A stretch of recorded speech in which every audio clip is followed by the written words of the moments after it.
culturelle en Mauritanie doit se baser sur un fondement essentiel sur lequel on ne peut pas contourner, c'est l'islam. Toute activité culturelle, tout ce que nous pouvons faire, l'islam doit le cautionner. À partir de ce moment, il devient le soubassement de toute activité. Je dirais que l'éducation nationale doit être la base de la formation culturelle du pays. L'autre aspect que ça vise, c'est l'information. Comme vous le savez, c'est l'information qui véhicule la culture. Donc, par le biais de l'information, on doit effectivement passer en revue tous les aspects culturels que nous avons pour les mettre à disposition du peuple, mais aussi à partir du peuple, recueillir les éléments qui pourront féconder, n'est-ce pas, ce qui existe déjà et l'exporter même à travers les étrangers. Tout cela doit se faire d'abord dans nos langues nationales. Après l'information, viennent maintenant les activités culturelles proprement dites.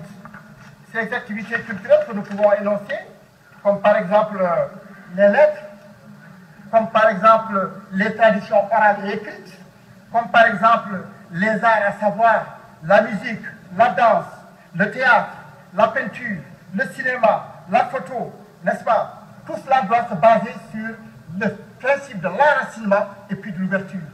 D'abord, tout ce qui peut concerner la langue doit être basé sur la langue nationale avant de s'ouvrir, n'est-ce pas, vers l'étranger. Mais il y a aussi l'artisanat, qu'il ne faut pas oublier, qui est un élément extrêmement important à ce niveau. J'y ajoute même le sport. Le sport n'est pas simplement le sport, mais c'est aussi la culture. Et à ce niveau, je vous recommande de faire une espèce d'expertise de tout ce que nous avons comme jeux anciens que nous utilisions, n'est-ce pas, les jeux traditionnels qui sont aujourd'hui oubliés. Moi, je sais qu'au niveau du foot, on a eu beaucoup de jeux qui sont aujourd'hui délaissés au profit du football et d'autres. Bon, c'est dommage. Ah, merci, Monsieur le Président. Donc, vous avez tous ces aspects qui constituent des éléments sur lesquels nous pouvons nous baser pour effectivement développer notre culture. Cela permettra quoi?